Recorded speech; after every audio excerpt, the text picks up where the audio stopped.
Hey, folks, welcome to the Paul Harrell program. Thanks so much for being with us. So what is going on in Mobile, Alabama? We have this disturbing story where divers were doing a routine check of the dam there, and they find an IED, an improvised explosive device, ready to wreak havoc, cause chaos. And in my conspiratorial mind, I can't help but ask the question, how many more of these little, crises in a glass case are there scattered throughout America? We've already seen oil refineries catch fire. We haven't really covered on this program, but a string of oil refineries have caught fire. Facilities, production facilities, not just here in America and along that Gulf Coast oil corridor, but also overseas in Russia and everywhere else. What exactly does this mean? So that's where we're going to start the conversation today. We also have new developments from the whistleblower testimony, the fallout from that yesterday. CIA whistleblower before the committee there. This idea that the CIA raided the offices of the Director of National Intelligence, now that story being walked back. But we're just going to go listen to what the whistleblower said. And also Brianna Morello has some clarity on that the CIA did, in fact, take back documents having to do with JFK and MK Ultra, but it was not a raid, if you will. So we're going to get into that, figure out where all that is here on the show today. It is Thursday. Happy Thursday to everybody out there. The Paul Harrell program starts right now.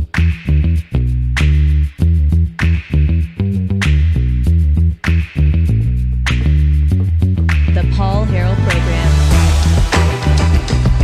All right, ladies and gentlemen, we are broadcasting live from the state of Arkansas here on LFTV at our new time slot, an hour earlier.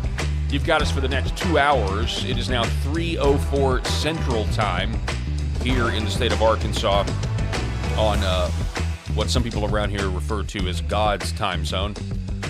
But, sorry to our Mountain Time, West Coast, East Coast audiences. I've got Eric Haynes with us. Rob is here, but he is in the parking lot finishing up a phone call. So Rob is going to come barreling in here at any moment. But Eric, how you doing, sir? So good to be part of the conversation. Yes, sir. Great to see you, sir. Absolutely great to see you as well. So let's get into it.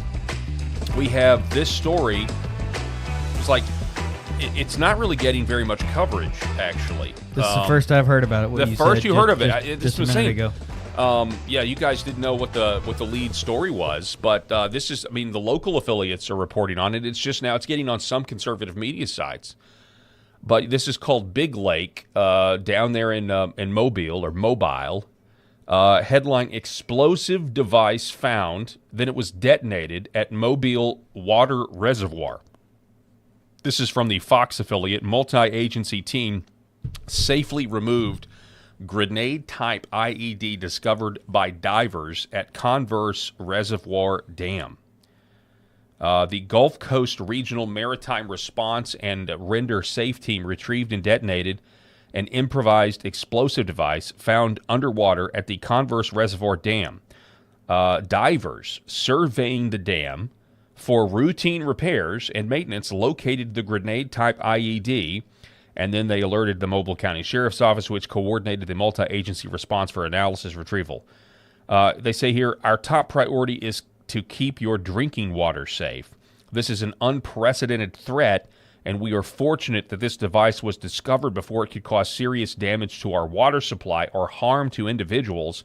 We are grateful for the professionalism and competency of our law enforcement partners, as well as the quick thinking of our contractors and divers in identifying this device and safely destroying it. So the first thing that comes to mind here, Eric, is when I first saw the story, I'm thinking, okay, well, it would be a destroy the dam, flood the surrounding area. It's a big lake. I've got it pulled up on a map. It's pretty huge. Cause some sort of mass casualty event here. And I don't know if that's necessarily the case here, because what they're saying is it would just contaminate the water supply, or it would, make it be very difficult to continue giving people the water they need. So it would create a massive water shortage or something. I don't know. I think it could probably be both of those things. But it just got me thinking, how many of these hidden IEDs or hidden, and I call them like crisis in a glass case. That I first came up with that phrase back when, the Benghazi raid happened. The Benghazi thing happened. I know where they tried to blame it on a video, and then it was later found out that this video was just known to the administration, and they had it in case they ever needed to, use it to, they tried to blame the Iraq uprising on the video, and then the Benghazi uprising on this video, and it was clear they just had this in a glass case, like in case of emergency, in case of distraction, break open glass. I think what we're seeing now here, at least this is my fear, is that we have situations like this all over the country potentially, where it's like ready to go, these crises or dare I say false flags ready to go to create chaos when it is needed. I don't know who decides when it's needed, but the fact that this thing was there, I want to know. My first question, I guess, would be how long has it been there, and that may be impossible to tell. And who put it there? That was my first question. Yeah. Okay, who that's put that there? That's probably much better. Rob Spencer, welcome to the show, sir. Thanks for being with us. You're now on Candid Camera. I'm just so glad to be part of the land of the living here. So sorry about that. I had to finish up a phone call. Crazy stuff. So anyway, and gosh, I feel like we're here a little sooner than normal. We're just not the normal time slot. Yeah. So glad to be on. If you're not a normal viewer of us because of the time slot, we're glad to have you. And so just, I don't know if you've kind of gone through the dynamics of it, but Paul is Arkansas radio for 15 years and, journalist for 15 years, but very much involved in Arkansas radio. And Eric is in the medical field. I'm in the real estate field. Eric is usually the voice of reason, and I am the hothead who's mad all the time about something. The wild card. Yeah, the wild card. So it's like, what is Rob mad about today? What I get most angry about is like trans stuff and transing our children and all of that jazz. But anyway, glad to be here, part of it. I'm not the voice of reason as it relates to transing our children, by the way. No. I agree 100% with Rob on that, and I will get myself fired up in a hurry about that. Oh, I can't stand it. I can't. Voice of reason doesn't mean that you're a libtard. Yeah. Yes. Yeah. I wanted to clarify that buffer statement right there. So anyway, I mean, there's a great clip just in that vein here, not to derail, but Brandon Gill talking about, he's like, I can't even say this with a straight face. Brandon Gill, who's normally just deadpan when he delivers stuff, he's incredible. But he was just like, I can't say this with a straight face, right? I can't say this without laughing. And he was talking about the transing stuff. So anyway, glad to be here. On this story, though, maybe one of the reasons it's not, garnered national attention, they did detonate this thing. And I do have a video of the detonation. This is from the local NBC Alabama affiliate. Routine dam dive turns up grenade-style IED lurking under the reservoir. Here is the detonation. Let's see here. Eventually. Right, 3, 2, 1. So, I mean, is that just some tannerite? I thought you'd be bigger. Oh, Patrick Swayze, God rest his soul. I was going, nah. Yeah. Well, so that's the thing. Maybe that's why it's kind of like, meh. But at the same time, I have no idea. It seems like it's not nothing. If the base of a dam could that? I don't know what the infrastructure's like. Was it? Do they build these things to withstand that kind of underwater explosion? I feel like I've seen duck hunting buddies of mine do more damage to a beaver dam than that that video. Right I think there. I've seen a 20 ounce plastic Coke bottle with a piece of dry ice and water in it, or Mentos. Or Mentos in it, do more damage. However, like if that was in like in a minefield or in a in a battlefield in the desert or something like that, and a military person walked and engaged it, like you're talking about, limbs are blown off if you're not killed anyway. So I'm not trying to minimize the thing behind that, but I don't know if this is anything to get all worked up and at arms about, Well, So- Rob's the voice of reason right there. I'm Did you the hear, voice did of you hear reason, that? yeah. Shocking. Shocking. How dare you? He Yeah. goes, Shocking. He goes, well, this isn't anything to get fired up about. Yeah. Made the whole Yeah, thumbnail over this. Yes. I made the whole thumbnail out of this. Well- we made that just the lead topic of the show. I need Well, you. you failed. Bad Moon's right. That's it. It was more of like a firecracker, an M80. I mean, So honestly, could it just be a bunch of Yeah. teenagers that are like, Yeah. let's be. put this at the base of the dam? could be. I don't know. And I expected that chicken or that dog with the poop coming out of the back to finish off after that Maybe it little does- firecracker there. listen, maybe it does more damage in the water. I don't know. Have we seen that? I don't know. This was the local affiliate report on it here. A grenade-type explosive device was found underwater at Big Creek Lake, the primary drinking water supply for the Mobile area. The Mobile area water and sewer system, MA, is saying divers found this improvised explosive device while surveying the lake's dam for routine repairs. A multi-agency bomb squad team, including the FBI, Mobile County Sheriff's Office, and state law enforcement, retrieved and safely destroyed it, as you just saw. Ma says the drinking water supply was not affected. Big Creek Lake is federally designated critical infrastructure, and Homeland Security has been notified.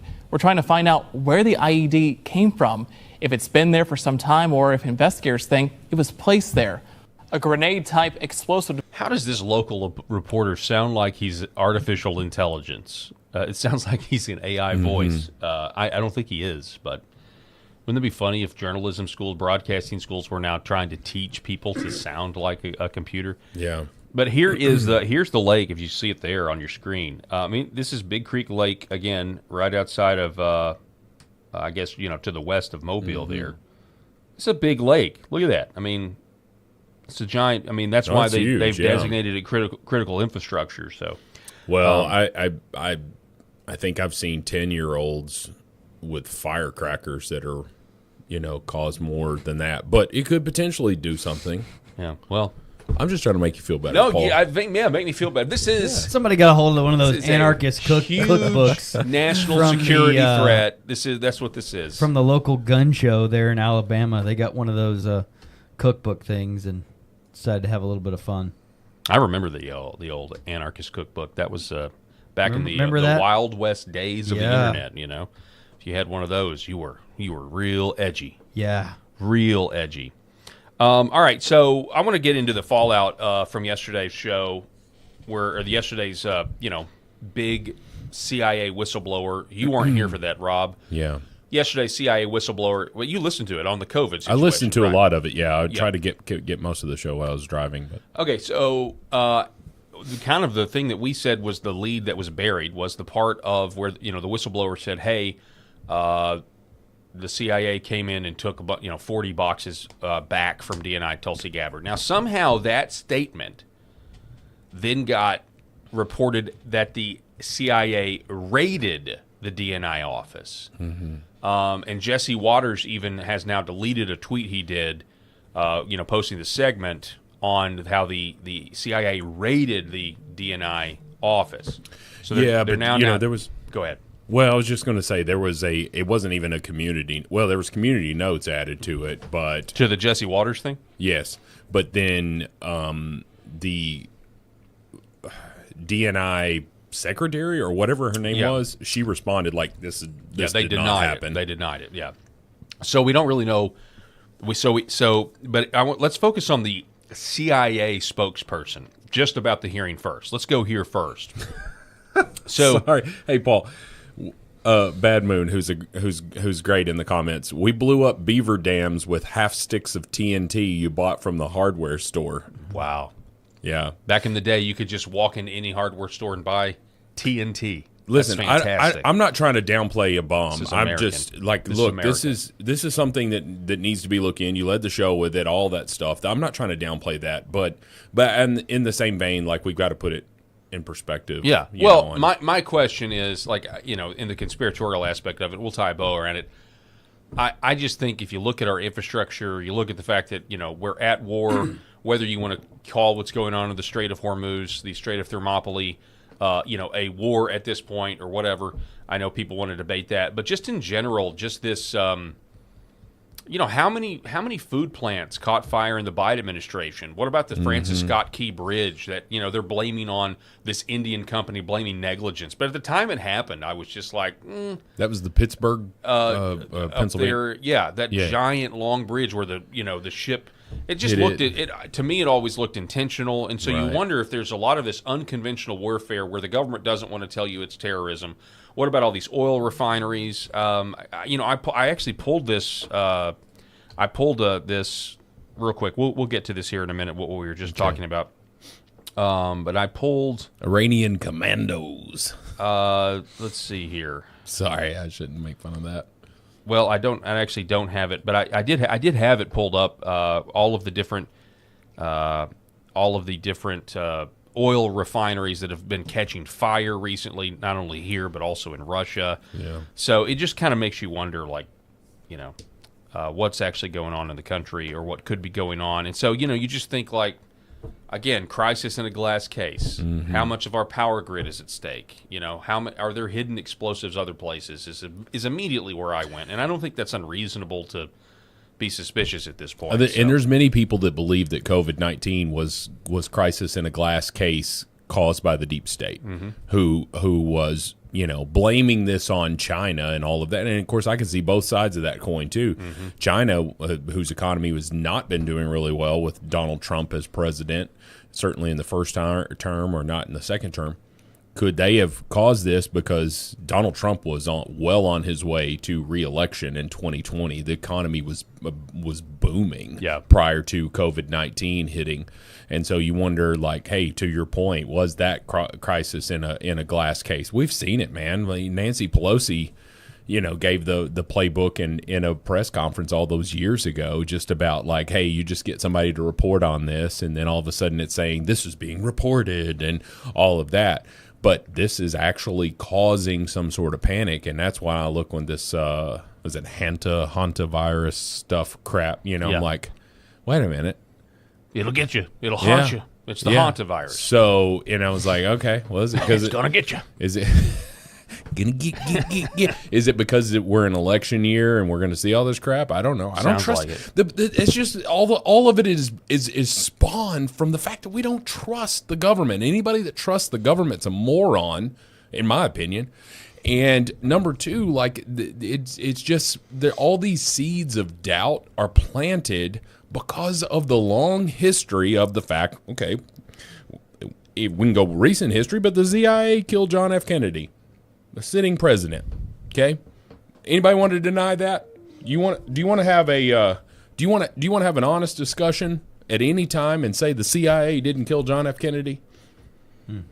Okay, I mean, I don't think you can have an intelligent conversation and just totally literally deny the that. Allegation from yesterday is that there were more JFK files that the CIA says they've released everything. But there are more JFK files that Tulsi Gabbard have. The allegation is they took those back, along with MK Ultra. So, to your point, Rob, what is it? And so when you're saying okay, well then why are we taking these files back? Why are we taking these files? What are you trying to hide? Mm-hmm. What are you trying to hide? And that's what spawned all of these seeds of doubt. Well, what was obvious yesterday? Well, the implication of yesterday's testimony is, who's really in charge of a government? Yeah. That's the implication. Yeah. This is Liz Lyons. Liz Lyons is the CIA spokesperson. Mm-hmm. She says about the hearings yesterday, the committee acted in bad faith by subpoenaing an agency officer for testimony today without notifying CIA. I'm pretty sure that needs to just be the status quo. Don't notify the CIA about anything. Look, I know John Ratcliffe is supposed to be, well, he's not like the other CIA directors, but just like the FBI, these agencies are rotten to the core with career communists. Sure. Okay? And it just seems like, if you want to fix it, abolish those agencies, create a new one, or at a bare minimum, fire everyone, relatively speaking. She says, though, despite having already obtained closed-door testimony from the individual previously, the witness testifying today is not appearing as a whistleblower in pursuit of the truth, but instead in response to the subpoena issued by Chairman Paul.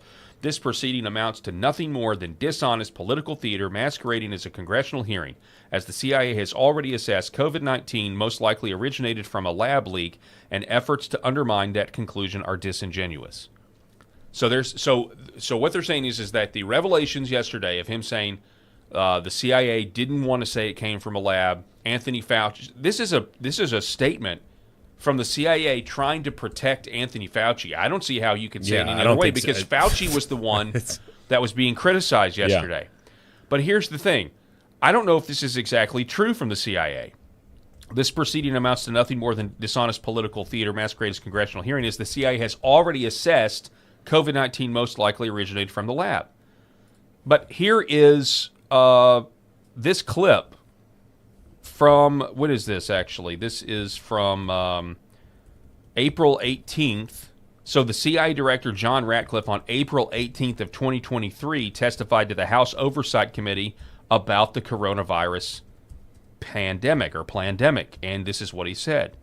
My informed assessment, as a person with as much access as anyone to our government's intelligence during the initial year of the pandemic, has been and continues to be that a lab leak is the only explanation credibly supported by our intelligence, by science, and by common sense. From a view inside the IC, if our intelligence and evidence supporting a lab leak theory was placed side by side with our intelligence and evidence pointing to a natural origins or spillover theory, the lab leak side of the ledger would be long, convincing, even overwhelming, while the spillover side would be nearly empty and tenuous. Were this a trial, a preponderance of circumstantial evidence provided by our intelligence would compel a jury finding of guilt to an accusation that coronavirus research in the Wuhan labs was responsible for the pandemic, and likewise, the Chinese Communist Party would be guilty of going to great lengths to cover up the virus's origins, from destroying medical tests,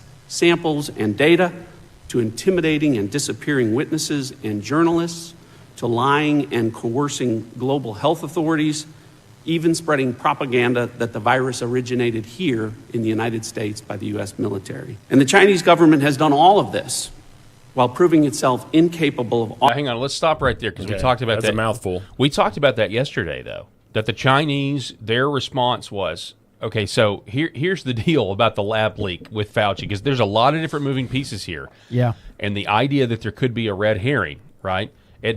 Finally admitting that it is a Chinese lab leak could very much be what is called a limited hangout, right? Where it just stops there and we blame China and everything else. Yeah.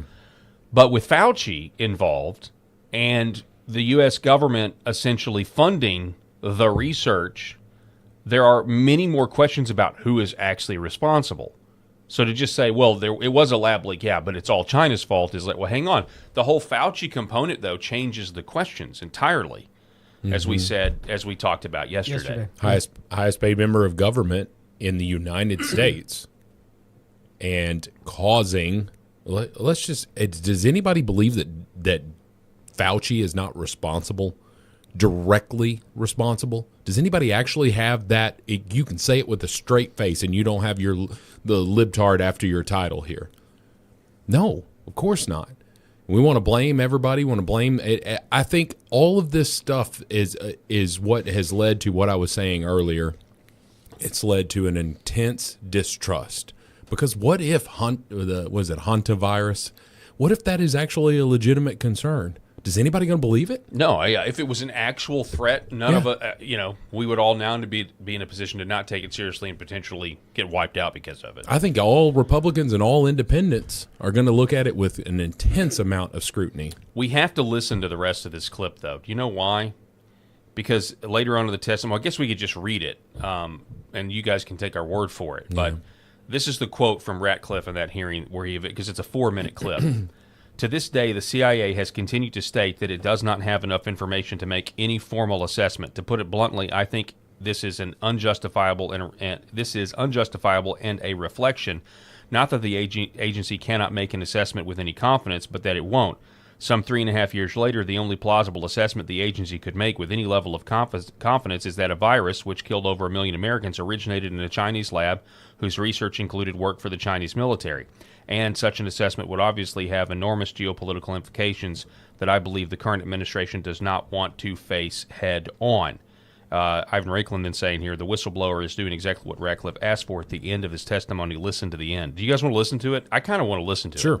Offering even a shred of exculpatory evidence. The intelligence community's sources on this issue are numerous, diverse, and unassailable, and I hope that the recent unanimous congressional support to require the declassification of our COVID origins material will make some of this available to you and the American people. Right now, a few of the intelligence community's agencies are publicly assessing that COVID-19 virus originated from a lab leak in Wuhan. And as this shift continues, the day will come when every single agency in the IC will make the same assessment, which begs the question, why have they not to this point? The challenges that I and other senior Trump administration officials encountered while in office included legitimate concerns about illegitimate roadblocks that related to professional conflicts of interest and partisan politics.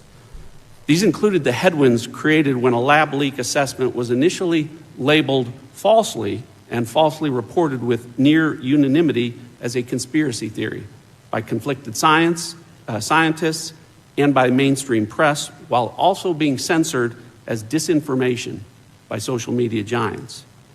Internally, national and electoral politics were also influencing the analysis of our intelligence on China within the IC, as reflected in the January 6, 2021 report by the intelligence community's analytic ombudsman. As a career non-political official, the ombudsman found, quote, analysts appeared reluctant to have their analysis on China brought forward because they tend to disagree with the Trump administration's policies, saying, in effect, I don't want our intelligence used to support those policies, end quote. To this day, the CIA has continued to state that it does not have enough information to make any formal assessment. To put it bluntly, I think this is unjustifiable and a reflection not that the agency can't make an assessment with any confidence, but that it won't. Some 3.5 years later, the only plausible assessment the agency could make with any level of confidence is that a virus which killed over 1 million Americans originated in a Chinese lab whose research included work for the Chinese military. And such an assessment would obviously have enormous geopolitical implications that I believe the current administration does not want to face head on. Let me close by saying that I think that the search for the truth should drive where we go from here, and everyone, from our intelligence agencies to members of the administration, to members of Congress, to public health officials, should put politics aside and let our intelligence speak the truth about what happened. Speak the truth to the Americans who deserve that truth, deserve justice, and deserve accountability. And only by seeking truth, justice, and accountability for this pandemic can we achieve the other equally important goal of preventing the next pandemic. All right, so again, that was Ratcliffe in 2023. This is when Biden was in office. So at this point, he's testifying to the House Oversight Committee as the former head of the Director of National Intelligence. That's the position he occupied in Trump 1.0. Okay? Yeah. So just to be clear, this doesn't necessarily contradict what Liz Lyons is saying now, that the CIA has already said, hey, this came from a lab. Again, it's my contention that it not only came from a lab, but it wasn't just exclusively developed at that lab in China. I think you have to look at Ralph Barrick. You have to look at the University of North Carolina, Chapel Hill. There are a lot of legs to this. But you know what? You don't have to go there. Anthony Fauci funding the EcoHealth Alliance, doing the gain of function research. It's connected to the U.S. government. I understand why the current administration, or forces within the administration wants to distance that fact. But the idea that this isn't connected to the U.S. government, the intel oligarchs doing this not only to our country but to the rest of the world. I mean, there's clear ties there. Mm-hmm. I think it wasn't just China doing this. I'm not saying China is innocent. I'm not saying there weren't people in China that wanted Donald Trump to lose the 2020 election. I'm not saying that. Mm-hmm. I'm saying that governments are not monolithic, and that there are forces in governments that are at war with one another. You know, that's what I'm saying. Well, we saw that. We saw that earlier this week with the O'Keefe undercover media reports here. Yes. Where we've got these bad actors. Never laughed so hard on the show ever, by the way. Oh, yeah. And we were attacked in the comments on one of our platforms and from this douchebag who's got a karate uniform on. It's just the most beta thing I've ever seen in my life. But anyway, so I just want to nail down one thing that Ratcliffe was testifying there, that the intelligence community feared Donald Trump's policies. I don't know that he said foreign policy, but but that would be the only logical thing. Yeah. Is that they feared Donald Trump's policies, therefore they withheld intelligence. Because is he saying that their intelligence said, "Hey, China did this, but we had a hand in it"? Is that ultimately what he's trying to say? You think that's what Ratcliffe is trying to say? That I don't know. I don't think so. Again, I think that they. I think I think there's a move to want to blame it with a lot of people on. Let's just blame it all on China, because if you do that, it absolves the U.S. intelligence community from having any at all. And the fact is that the whistleblower testified yesterday that the intel community was listening to Fauci. And remember the first story. We talked about this yesterday. I pulled up the pictures from my phone from exactly 6 years ago. The first story was that it was from the Chinese bat market. Yeah. And all these, the street vendors that cook bats. That's where they said it originally came from. No, they didn't give the truth and say, well, we may have had a leak at one of our facilities where we turned this bug and gave it steroids and put, little skinny Captain America into the chamber, and he came out totally juiced up, and then that is actually what leaked and wreaked havoc on the world. They wanted to think it was natural. It was like, like Mr. Garrison, like, well, here's this fish frog or something, like these bats in a cave. They just they started eating them, then they started having their thing. That sounds more like Tim Burchett again. It was so good. It was so good. But let me say this.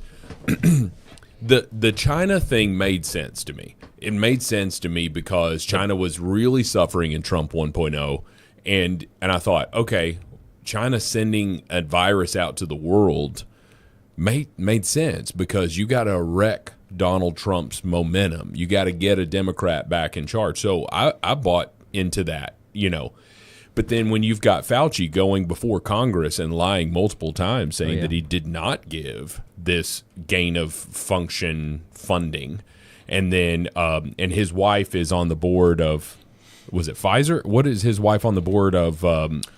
I believe Fauci's wife was on the board of the company that made money off of distributing remdesivir, which shut down the kidneys of countless COVID patients and resulted in their deaths. Yeah. Special place in hell for you if that's what you have as your sort of hang your hat on. And I want to add the study that Fauci used, in the midst of the crisis to recommend remdesivir was a study done on treating Ebola. And in that study, they were treating Ebola with several different drugs. One of them was remdesivir. Yep. After 3 to 6 months, they had to quit using remdesivir because it was killing people who had Ebola. So that study, where they had to stop using the drug mid trial, was what he used to tell America and hospitals and hospital administrators, give them remdesivir. Yeah. Just so we're clear. Jon Stewart, who I disagree with on just about everything, had a pretty epic, sort of comparison here when he went on Colbert. This was right after the pandemic here, or I guess maybe still in the pandemic or at least coming out of it. And he's just like, so there was a lab in Wuhan. I remember this. Yeah, that was on this was on a Colbert show. Yeah, Colbert was uncomfortable. He didn't want to hear it. He was trying awkward. to shut him down. Yep, I remember that. And he was just like, so a coronavirus, mutation came out of a lab that specializes in coronavirus mutation.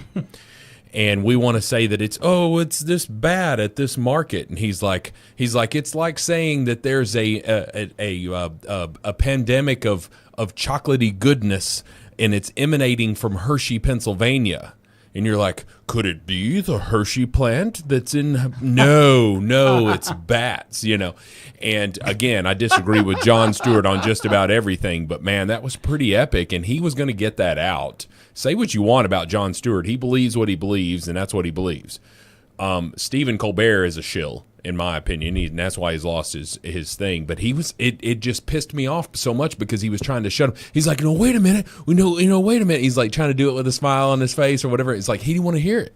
But Jon Stewart was going to get it out. And it just goes to show the ridiculousness of it. Now, Fauci funding that's a whole other ballgame. It is. And it doesn't just stop at we can blame China and it did come from a Correct. lab. It's much deeper than that. Yeah.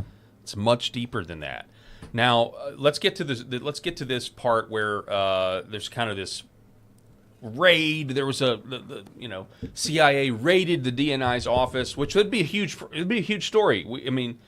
It was a huge story last night. It would be a huge story because these are two executive agencies that would be fundamentally raiding each other. It would be a big problem.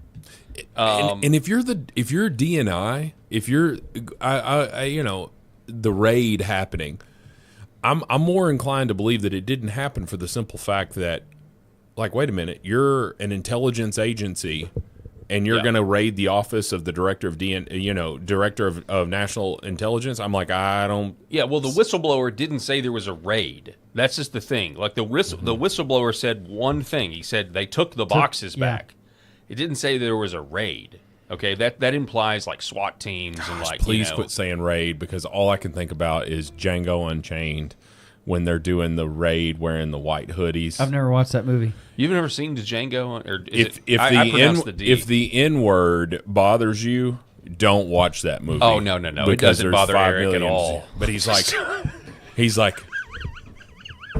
That is not true, Paul. Don't put that out there in the stratosphere. I'm sorry. I know. But anyway, but he's like, this is a raid. I can't. All right. Anyway. Okay. So DiCaprio says that. Anna Paulina Luna. Luna writes, I am noticing a large accounts stating falsely that I claimed there was a raid on Tulsi Gabbard's office by the CIA. This is completely false. There is no clip or statement that exists. Why is there an orchestrated push with this narrative? Not one account can post a clip of me saying that. Because it never happened. When Congress is notified of conflicting narratives from different agencies, i.e. the CIA or ODNI, it is our job to follow through and ensure documents are preserved and not destroyed. This is not an issue with Ratcliffe or Gabbard. For people to act like the CIA doesn't have a history of destroying documents is bizarro world. Now, this is true. I will say it's true in the fact that you can't trust the CIA. It doesn't matter if John Ratcliffe was an angel, like a literal angel. It wouldn't matter because there's so many career people beneath him that are evil people, okay, that don't want, that run the country, if not the world. So that's something to think about there. So she posted a clip of herself. But here's the deal. Here we're going to talk about Brianna Morello's reporting on this. So she says Jesse Waters has deleted his post accusing the CIA of raiding DNI. So the headline seems to have come from Jesse Waters' show, where I think Benny Johnson, which is where did Benny Johnson say something about that too? I think he picked it up as well. Okay, but Jesse Waters I think did interview Paulina Luna. Okay. I think. I didn't see the clip because it's now deleted. Gabbard's team denied those claims immediately after the post started going viral yesterday. The original post received 2.6 million views. Waters has not posted a statement clarifying. Now, I don't know if he has. He may have at this point. This was posted early this morning at 7:30. Let's actually listen to what this guy said, okay? This is a minute clip. We're going to actually listen to what the whistleblower said. He did not use the word raid. CIA did not comply with lawful oversight during the Diggs investigation. The behavior significantly impacted Director Gabbard's implementation of several EOs issued during this administration and tasked to the DIG. The CIA refused to provide information necessary to understand why analytical standards at the CIA were violated.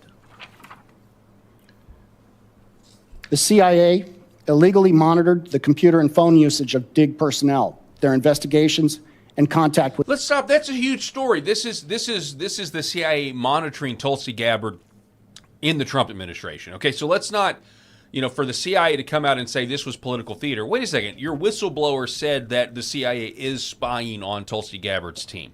Okay, so let's just be clear. That's what's alleged. It's alleged that the CIA is in fact has not been brought to heel. Right. And we all know that people hate Tulsi Gabbard. We can see the media attacks right now. You can see people constantly murmuring, "Oh, Tulsi's going to be fired. We got to get her out of there." Tulsi's the person, again, that exposed Obama, exposed Eric CIA Ramella. She's done all of this stuff. She's made criminal referrals. She's trying to put, the inspector general with Trump's impeachment, in jail, or at least, put the referral to the DOJ. She's doing incredible work exposing the deep state. She is doing the work that many Americans voted. Yeah. This is what America voted for. She wrote a whole book about it. And yet we know there are people that don't want accountability. They're literally protecting themselves. The people who are lying here, the people that are combating her, know that they personally, and this is not a stretch. It's very plausible that they personally would go to jail here if they were actually caught, if the information got out. With whistleblowers. Anyway, this is what These he actually were says. Americans being spied upon illegally while executing duties directed by the president and under the authority of the Director of National Intelligence. One CIA contractor assisting with the Diggs investigation into the events that transpired between 2022 and 2023 was fired by the CIA one day after meeting with the Dig. Okay, now here it is, right here. It's this next page. When the Diggs ceased operations, the CIA also took back 40 boxes of JFK files and MK Ultra files being processed for declassification by DNI Gabbard. So that's the claim. The claim is when it ceased, the CIA took back their files. JFK files. By the way, we've been told there's all the JFK files have been released. Apparently not. No. Okay. 40 boxes. Yeah, where's the That's smoking a lot. bun? They're probably gun. they're probably bank boxes too. You ever those Oh, bank yeah. boxes You are fit a huge. lot in 40 boxes. So you have to look. This is not like it's news. The deep state is deep. Okay, and the idea that what we now know is just because you get a president of the United States in office, it doesn't bring. We know this from the first term. It doesn't bring the intelligence oligarchy to heel, and that's what is confirmed. If this whistleblower is accurate, that's what's confirmed. The intel community, just like we have suspected, has not been brought to heel, and they are still totally out of control. But here is Brianna Morello. This is what she says, according to an administration official she talked to. She says the CIA did not raid DNI Tulsi Gabbard's office. I spoke with a Trump official that tells me the actual events unfolded differently. Last fall, the CIA did visit the ODNI to retrieve certain documents. This Trump official emphasized there was no raid. The visit is part of a broader, year-long standoff between the CIA and the ODNI. The official said the CIA has been blocking the transfer of specific responsive documents to Gabbard's team. Among the materials the source believes are being withheld are documents related to COVID-19. Gabbard's team has requested documents and responsive materials are being blocked. The official said the tensions highlight ongoing friction between intelligence agencies as the Trump administration works to gain access to sensitive records. I have reached out to Gabbard's team for comment on this matter. I will update back when I hear anything. So, there's not a raid, but is there? Do you have, according to the reports, if this is true, you do have two executive agencies, and to be clear, the Director of National Intelligence is supposed to be over the CIA in terms of like the person that manages these these other intelligence agencies, the one where like the main sieve that organizes it all. Mm-hmm. They are in conflict. They are, you might even say, at war with one another. If these reports are true, which I think they are, because I live on planet Earth and have been alive for longer than 2 seconds. Yeah, the people that committed the crimes against this country, against the world, against humanity, many of them are probably in the CIA, and they don't want to be caught. And she's been declassifying everything she can once she processes it. I mean, tell me how that even works, because the CIA answers to whom? Does anybody know the director? Susie of- Wiles. Baby. But the CIA falls under the DNI. So what are we talking about here? Like how can if anybody, so just say it's not a raid, but they're going to pick up some files there. If Tulsi wanted those files to stay, then what are we doing here? So I just don't know. This reporting, none of it smells good to me. And I'm not saying that this stuff didn't happen. I'm not saying that a raid didn't happen. I'm not saying a raid did happen. But I can tell you that you're 100% correct, Paul. The intelligence community is fighting tooth and nail against Tulsi. If she's got any skeletons in her closet, they're going to come out. They're going to come out. And I really, really hope that Donald Trump takes all of that with a grain of salt when it happens. We all know about the October surprise that happens every election. But when you have a person who is literally going in there with a sledgehammer, she's a threat. She is 100% a threat. And I can see her, well, first of all, hopefully not, God forbid, her safety at stake. But I can certainly see skeletons coming out and subterfuge happening underneath behind the scenes here so that we're getting her out of this position because she's just too much. It'll be an excellent opportunity later this month when Congressman Rick Crawford is here to ask him about this friction. Yeah. As the Looking forward to that as the one. chairman of HIPSI, who oversees the CIA and the DNI. What a great question for Congressman Rick Crawford when he Amen comes. to That'll be very, very Well, interesting. and we talked about this. Like he said it on the show the last time. Congressman Rick Crawford, again for our listening audience, who is he is the HIPSI, right? The House Intelligence on what's it called? Select. The House Permanent Select Committee on Intelligence. Okay, so essentially the Intelligence Committee of the House. Our local congressman Rick Crawford is the chair of that committee. So he is one of the Gang of Eight. He is receiving this intel briefing. He sat right there where Eric is, and you could almost see a visual sigh of relief that Tulsi Gabbard was in charge, because he felt like finally someone is going to listen to all of this stuff. When she requested some stuff from him, he said, "Absolutely. Can I?" And she goes, "Can I come over to your office, please?" Like he welcomed it. So I think that there are members of this intelligence community that are seeing all of this stuff that's going on, and they don't like it.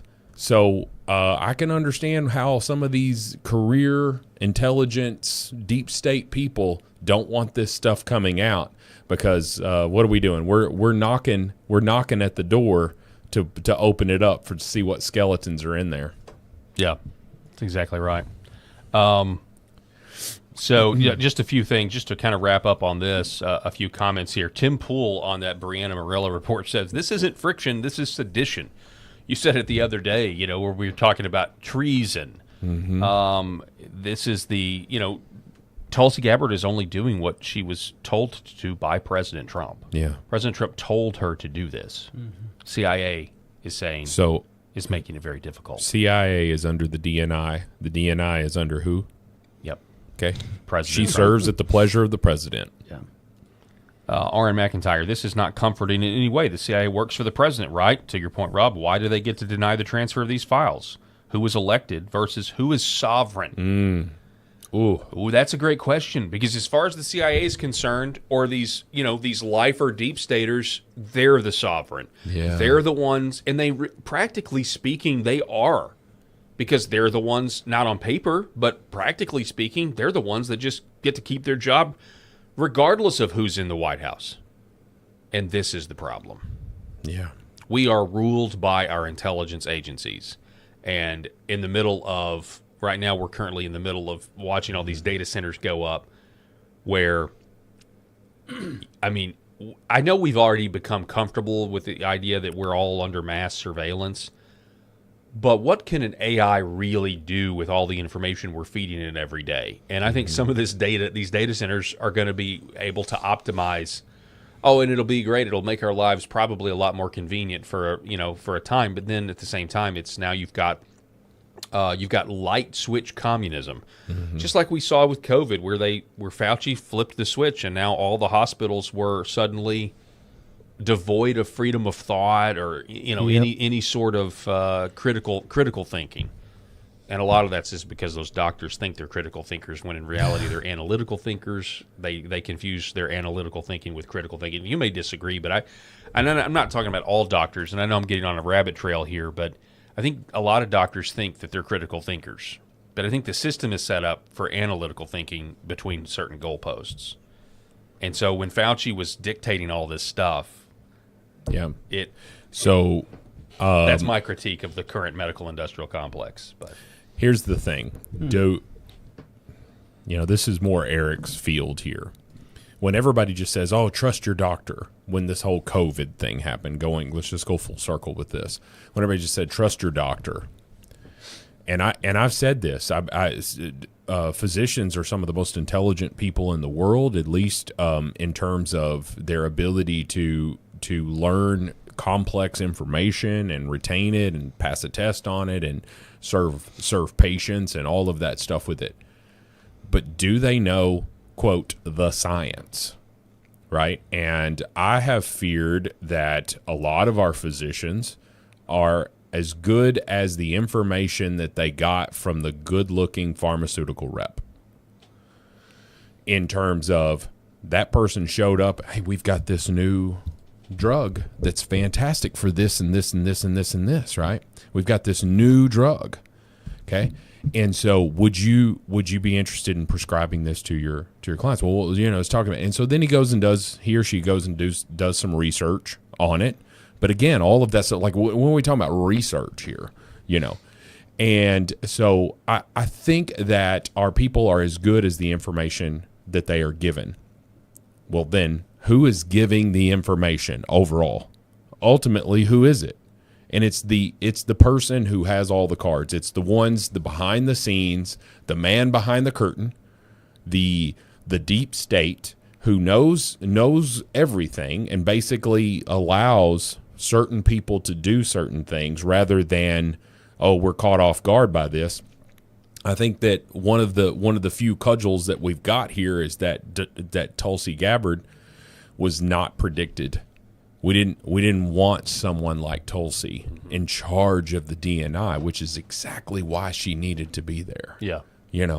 And so I'm not trying to besmirch doctors because, good grief, they're way more intelligent than me, in terms of their abilities. But I mean, when people say trust your doctor, trust the science, trust the intelligence.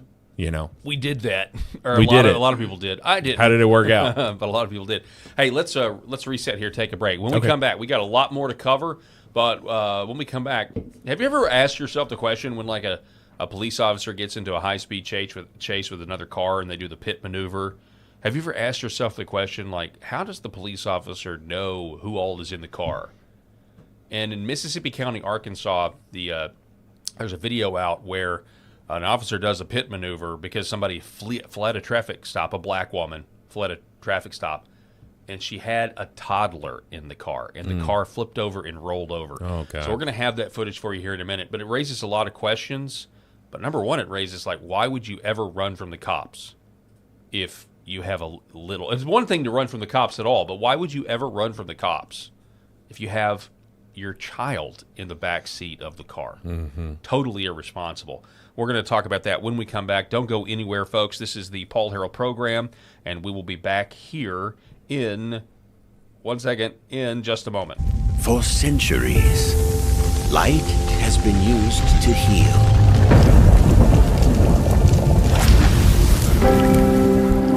Awaken the body with Red 5.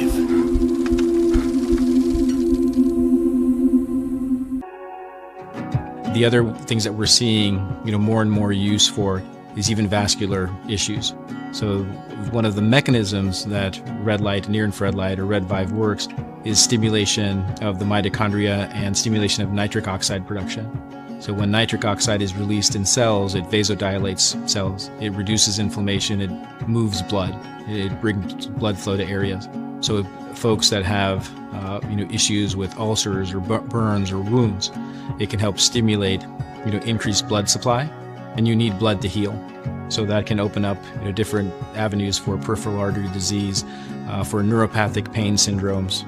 And so that's one of the other areas for nerve injury or nerve pain that we can leverage this type of medicine. This is our family dog, Bubba. He is a Shorty Jack Russell, and he brings a lot of love and laughter into our home. We just want to thank Pet Club for making healthy food and treats for our animals. Bubba has been on Pet Club food for a little over a year now. He really likes the Sequoia dry food, and then I put a scoop of the Sequoia wet dog food in there with some hot water and stir it up, and he absolutely loves it. And he likes the mush puppies, but his ultimate favorite is the antlers. Those keep him busy for a really long time, and he really likes them. It makes us feel really good that the food and treats that we give him have healthy ingredients in them, because we want him to be around for a really long time. Our previous dog was a lab, and his name was Titus, and we fed him in bulk, and we would just get his food from the big box grocery stores. And unfortunately, that food wasn't very healthy for him, and he ended up getting cancer and passing away. So we didn't want to make that mistake with Bubba, so we were really fortunate to find Pet Club and find some really healthy food for him to eat. So we would just like to thank Pet Club, and we just really appreciate the healthy food that they make, so we can keep this guy around as long as we can.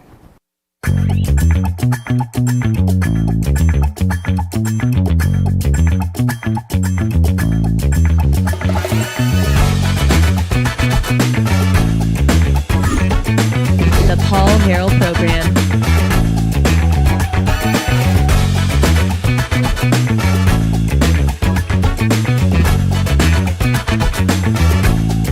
All right, welcome back. Thanks so much for being with us, ladies and gentlemen, on this Thursday afternoon. Now getting into our regular time slot here in about 2 minutes. Mm-hmm. Okay, so this is going to really upset Rob. I just know it is. This is going to upset Rob. And I'm not teeing you up here to actually go off. Like I would prefer you not, but I'm just got this feeling inside. This is a video that's posted by the NEA Report out of Arkansas. This is a video of a Arkansas State Trooper encounter. A woman ran from a traffic stop. A pit maneuver was performed, but there was something unexpected in the car.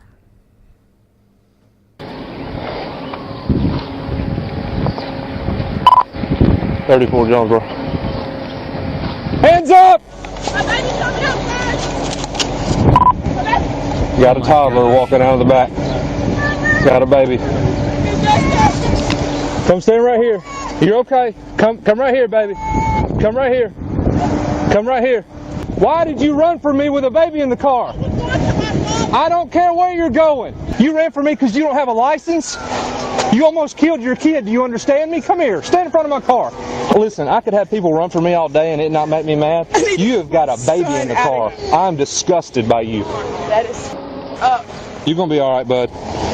You're going to be all right. Everything's okay. I'm going to go get a view. You want me to hold you?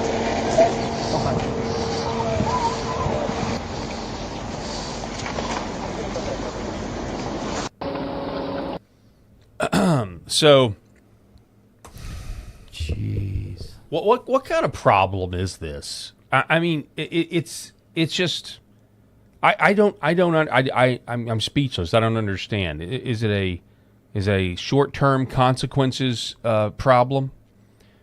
I mean, if you were gonna, if I was ever gonna run from the police, I mean, the circumstances where I would ever do that with my child with me are are very, very slim. I mean, have to be like, okay, it's the apocalypse into the world. You know, I have no idea what the circumstances would be, but it wouldn't be from just an average traffic stop of, again, what he said. She doesn't have her license, so she takes off running from the cops with her child in tow. Okay, I'm going to try to take this. Yeah, okay. A couple of things. That's what I'm saying. You know, just be calm about this. Of course, you know, and somebody, rightfully Amy here in the comments, said something very obvious here. The first thing is that kid almost immediately runs out of that car, right? And how was that kid able just to get out of there? That's a great question. Because we know that they weren't in the car seat.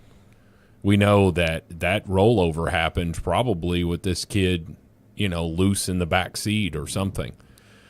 And she's in the back seat. I don't know. And she is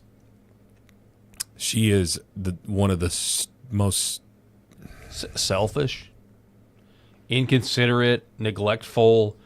I mean, I mean, what we can go down the rabbit trail of whether a pit maneuver should have been used at all. But you look at the tint on that car, which is probably illegal in the state of Arkansas because it's pretty dark tint on those windows.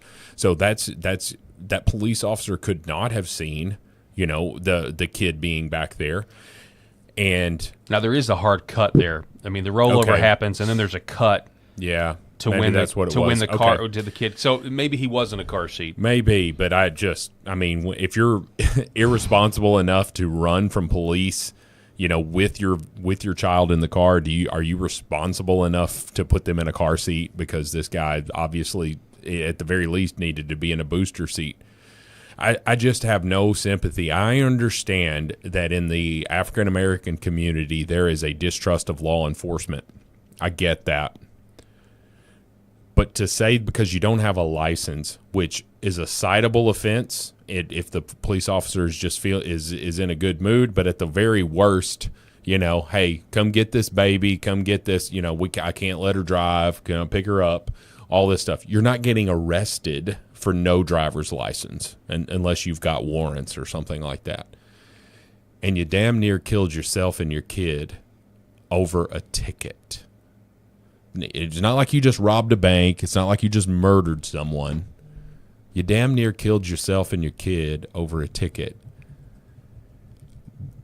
Something is broken in that community with the messaging that comes from the left and the mainstream media and how it portrays police officers and their interactions toward people of color.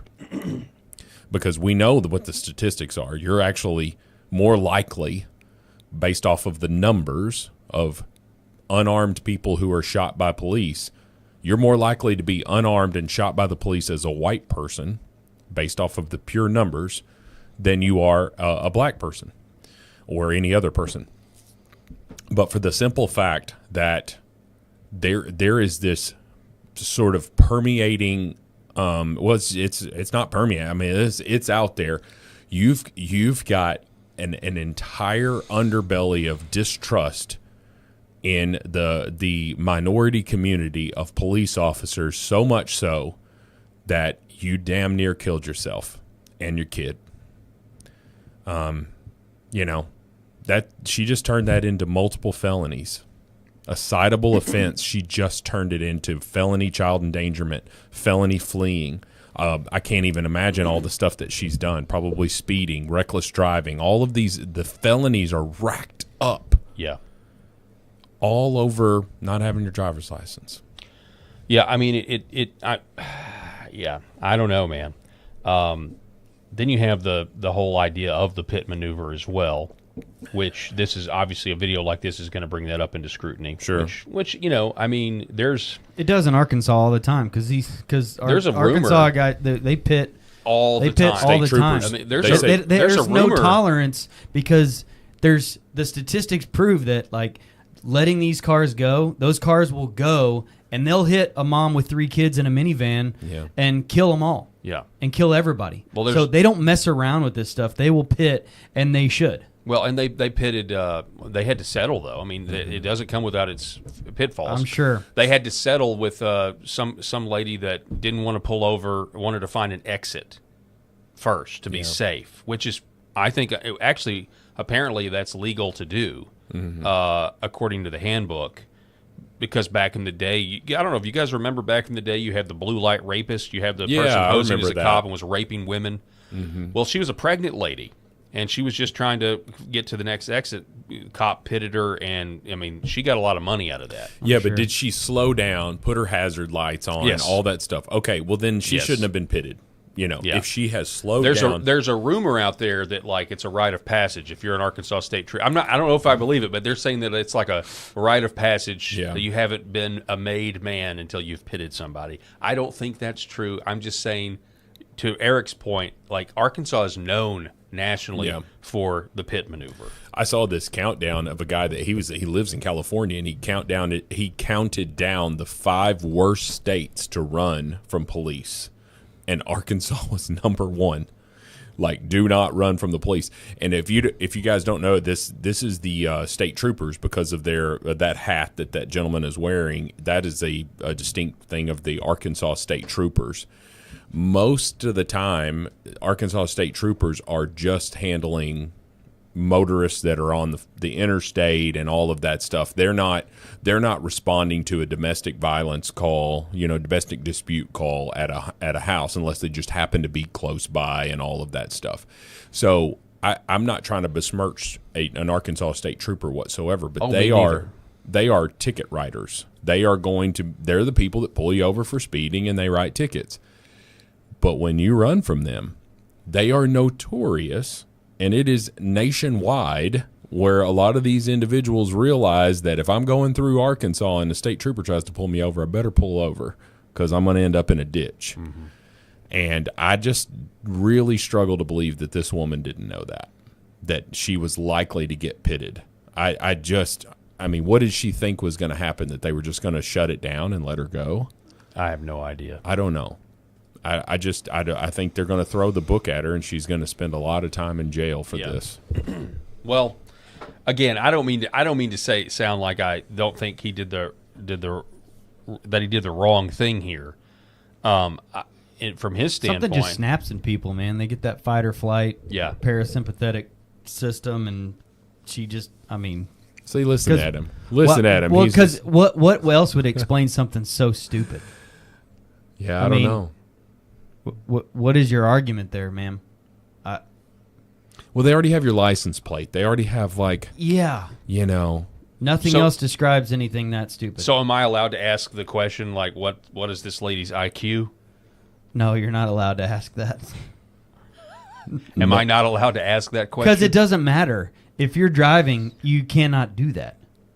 I don't know. It doesn't matter if your IQ is 60 or if your IQ is 120. I mean, cannot. That can't, like, if there's a B, C, D, E, list of things to do, like, nowhere on that list, multiple choice answer is it run from the troopers.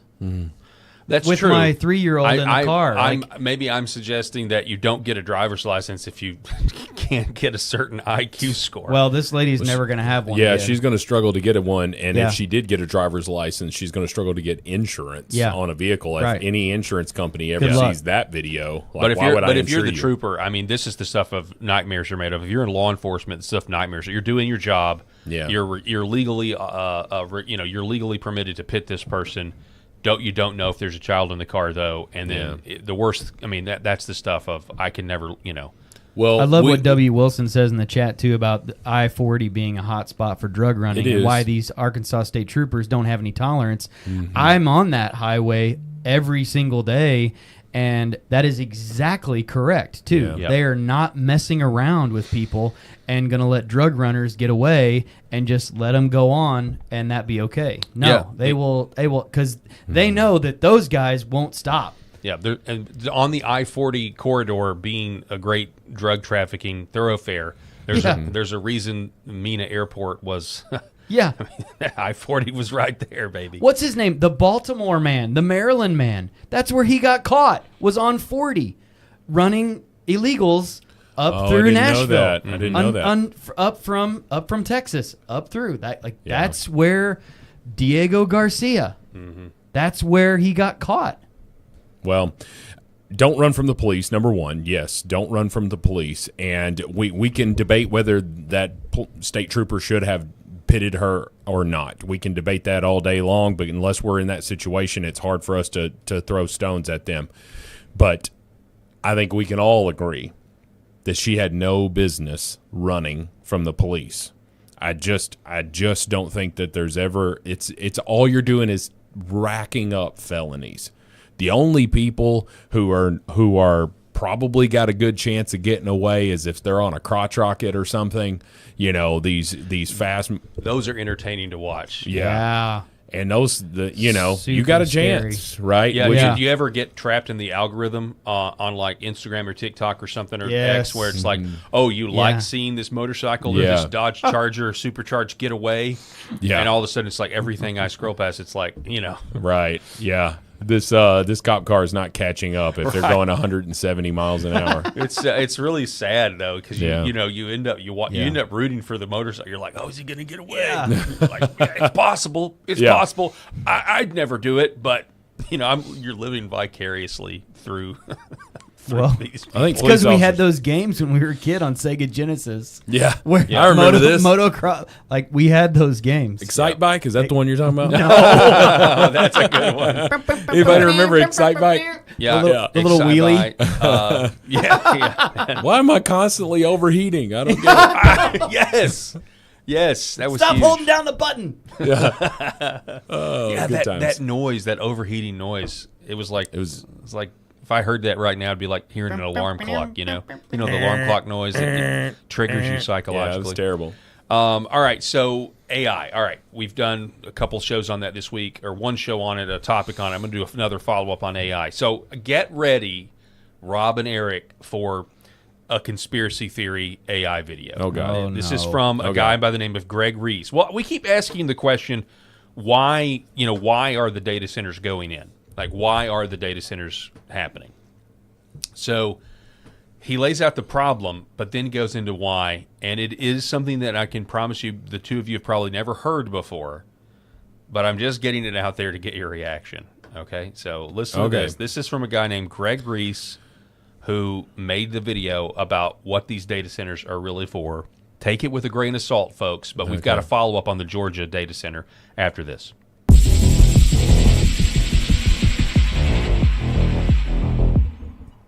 The AI data centers in America have already become hugely unpopular.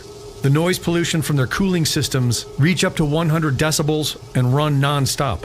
They are drawing down aquifers in areas that are already in short supply, turning the water brown and tainting it with a disinfectant smell. And there is no benefit to the local community. A U.S. Chamber of Commerce report found that each data center provides about 157 jobs. Because of all this, developers have been using non-disclosure agreements with local officials, and projects are announced only weeks before voting for approval. There are now nearly 200 active opposition groups across the United States, and it's growing fast. The official story is that the U.S. needs to stay competitive to beat China in an artificial intelligence arms race. But that story does not add up. The United States has already built over 4,000 data centers. China ranks at number 4 with 368. What they appear to be is the infrastructure for a new financial system, one that includes mass surveillance and autonomous weapon systems to protect it. The US dollar system is quickly collapsing, which would devastate the entire world economy. The only solution being played out is the AI agentic economy, which requires a massive amount of computing power. This new AI agentic system will be run by autonomous software entities that can own wallets, earn and spend money, create contracts, and transact with each other without human intermediaries. This addresses the debt problem by growing the economy faster than the debt accumulates. Like the petrodollar, it extends US dollar hegemony without fixing its core issue, the debt. The Bank for International Settlements is the bank for central banks. It is immune from any national law, and its employees have diplomatic immunity.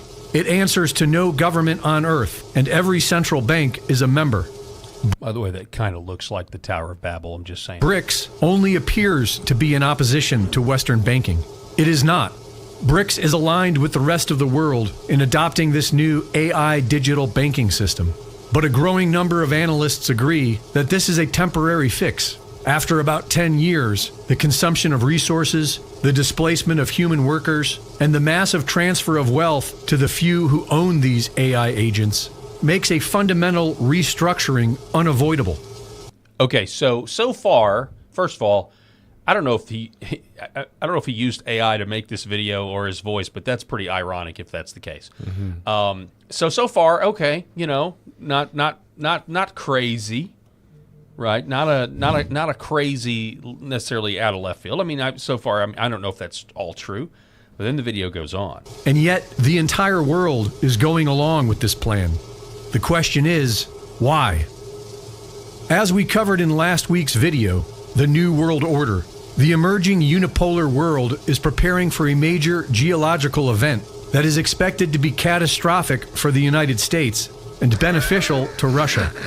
In the United States, data centers are being built inland and on elevated land, away from the coastlines. This is where all vital U.S. infrastructure is being moved, and is where billionaires are buying up acres by the millions. China is building their data centers inland and high above sea level, over 1,200 kilometers from their main user bases, who have been complaining about latency and security. China has also built ready-to-occupy ghost cities at high elevation, deep inland, and on geologically stable platforms. All right, so what he's essentially saying here is, because we've never ever talked about this conspiracy theory, because but I have heard of it. He's essentially saying that the governments across the world know that there's going to be some sort of magnetic pole shift happen on the planet, and it's going to drastically reshuffle what land is available, meaning sea levels rise, or they fall here, or they raise there. That's what he's essentially saying. But he is right about the ghost cities. China has built ghost cities. There are people that have infiltrated them. In the past, the story about the Chinese ghost cities has been that China is just so totalitarian, and they artificially set what their gross domestic product must be. And so they're going to hit that no matter what. And if that means they're going to build cities that nobody lives in, then so be it. And in the Western media, we've just consumed that. That's the narrative. I thought that was due to birth rate. I thought that was the birth rate was the problem. They thought they were growing at such an exponential rate that then once that stopped, then it was just like, oh well, shoot. We've overblown the housing market here, and we didn't realize that moms and dads are going to quit having babies. Well, they're now in a population decline like the rest of the world. I haven't actually heard that. At the time when I reported on the ghost cities years ago, because there were guys that snuck in, and it was the creepiest thing. These brand new cities. I bet. Really creepy, brand new cities. It'd be like finding one of those cities in the desert where they tested atomic bombs or something like that you see in movies. Right. But this is another explanation for why. And again, I don't know if I believe it. Like they're preparing for some mass event where people need new cities to live in. But the Western take on it was, the Western media was, no, the reason they're being built is because China is just committed to showing the world that they grew this much in GDP, and so they get built no matter what. Whether there's people, because there's not enough money to buy there's not the market for it, allegedly. So the idea was, well, China's got a controlled economy. That's why it's a story. This guy's saying, no, they've been built for another purpose. Well, I don't know. Listening to that, I felt like what was coming was like the T2 music. Yeah. D-D-D-D-D. D-D-D-D-D. And those red eyes were just about to come out of the back, and you were going to see the T1000 or something like that. Or a naked cop. A naked cop. No, not a naked cop. Oh, you mean because the Terminator arrives? The Terminator arrives naked, and then he becomes a cop. Stick with me, guys. With that kneel down. Don't lump me in with him. I was tracking. The jokes are a little too highbrow for the Eric Haynes over there. The voice of reason over here has never seen Terminator, but apparently, obviously. So that guy's that we may be too far from viewing the video for this to make sense, but it sounds like Doug Bergram to me, to the narrator of this video. Oh yeah, that's what it sounds like. And I'm wondering if Doug is like secretly back there, just saying, "Hey, look, this AI is coming." Obviously, that's not the case, but it's hard for me to believe that China builds these cities with no intent. But obviously, the ghost cities exist; they've existed for quite a while. But you people in China are on top of each other, right? I mean, they say Shanghai is like so incredibly overly populated. Like, why would they build cities with nothing? If you've got the land for it, I don't know. It doesn't make sense to me. Well, it's interesting. I just wanted I want to see this guy's interview with Alex Jones. Apparently, he was on Alex Jones's show. Oh, Greg Reese was? Yeah. I want to see his. Like I said, I'm not discounting it. I won't discount anything. I just knew it was a theory you guys hadn't heard of. This idea that some sort of pole reversal is coming. The governments know it's going to happen, and it's going to be catastrophic. So. That's one conspiracy theory that's out there on the data center side. Because we've been asking, well, what is the purpose of these data centers? I speculated, is it like, if you build it, we will come? Like, it's tied to the UFO disclosure, which I think is demonic. Anyway. Listen, I think as soon as Arnold dies, we're in trouble. He's like Methuselah. Yeah. He's like Methuselah. Methuselah dies, the flood happens in the Bible. That the oldest man, it was said that once Methuselah dies, that's when the flood was going to happen. Okay. And so you're saying that when Arnold dies, like he was the warning. Yeah. When Arnold dies, Skynet launches. Yeah. And that and I need a gym selfie of Linda Hamilton to see if she's still ripped, She was ripped up in Terminator 2. How's the knee, doctor? and people say like, we got to have girl bosses, and it's like, it really shows you how Hollywood is so crazy. Like you had girl bosses, you had them, and they worked within the story. Linda Hamilton, Sigourney Weaver in Alien. You had these. It's not like we didn't have them. You just made them dominate and emasculate men. What about Final Girl? Final Girl of horror movies. There's not Final Guy. It's not Final Guy. The Sidney Prescotts of the world, the girl that always survives Jason, and Friday the 13th is always a girl that survives. It's never a guy. So there's always been these strong female leads, but yet we need a hill. But what we have now is strong female leads that can fight, multiple grown men. And the men have to be like Homer Simpson doofuses and or gay, one or the other. My question or is, just always horny. That's what it is. True. My question is, if Tim Burchett had just watched this Reese video for the first time, how would he analyze this video? Paul, what would he say about it? Well, I think he'd say that the data centers just explanation they for gotta all go. the chaos. I mean, these AI data centers in the new world order. I mean, that's what's coming, Joe. That's what's coming, and we all know. And I sat there in these committees, and I've seen biologicals. I've seen actual photos of biologicals, and I've seen a lot of things that I just can't say. But if we can't get the intel community to be honest with us, and I don't know, we got all this trouble now with the Strait of Hormuz, and we got all this war with Iran, and you think that maybe we could use some of that technology that they've got under wraps. We could have this war over in an afternoon. You know what? I agree with you, Tim. I agree with you. All right, so Conway, Arkansas has a data center. So exactly what he was talking about there, about how it's happening so quick. Here's a snippet from the local ABC affiliate out of Little Rock about Conway, Arkansas's data center. Yeah, Chris, for a while now, people living in Conway have demanded more transparency from the city about this data center proposal. Pause it. Yeah, hold on. I need to recover here. I know you thought data centers weren't sexy, but let me tell you how these data centers work. Yeah. So first of all, you got people, and these people are angry. How angry? Angry enough to show up to a town meeting. That's what he sounds like. That chew you up and speak. Yeah. He's got some great pipes. Yeah, he sounds like. I want to sit next to this guy in church and listen to him sing bass, that's right. man. Chocolate rain. Oh gosh, chocolate rain. That's an old classic. I've been singing that a while for some reason here recently, and I don't even know why I got it in my head. But for some reason, I thought like.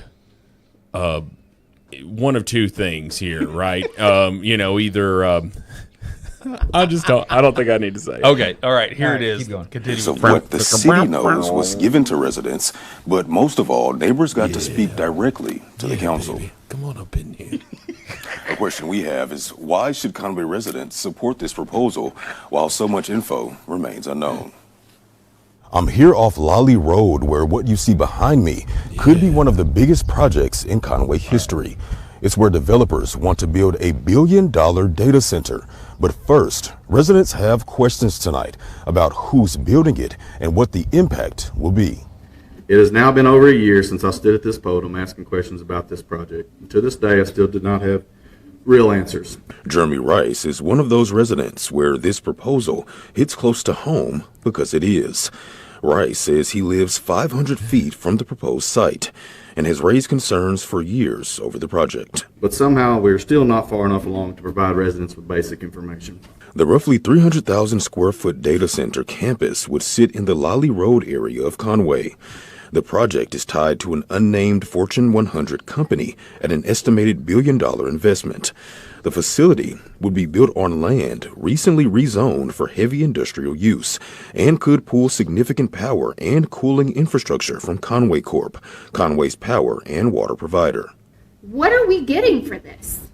How are we benefiting from this? Because it doesn't look like we're benefiting very much as it stands.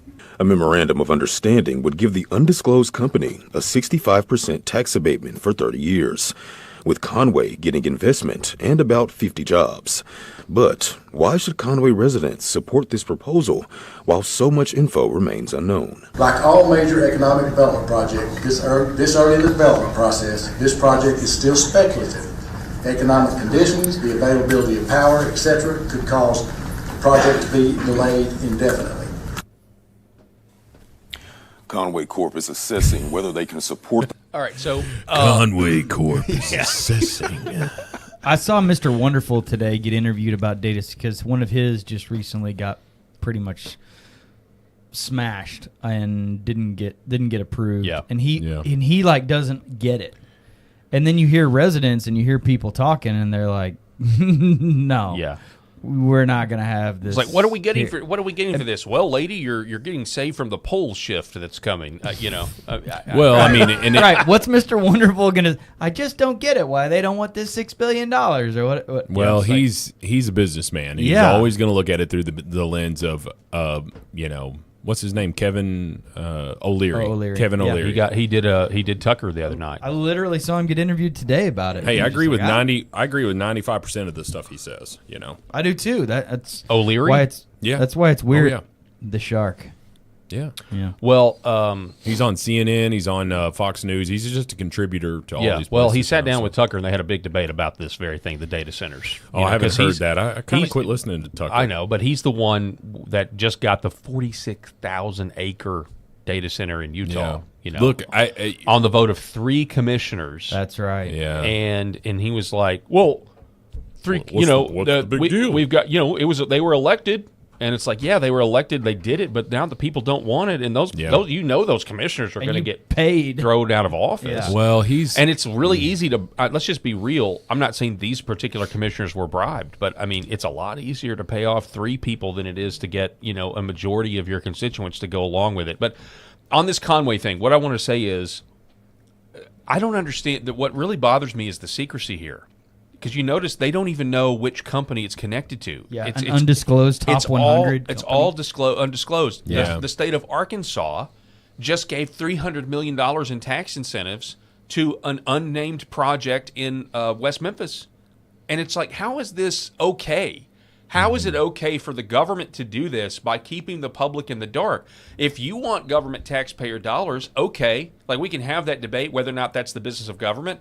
I tend to think it's not, but we can have that debate. But we've now moved on from that to we're going to do business with companies that we don't even know who they are.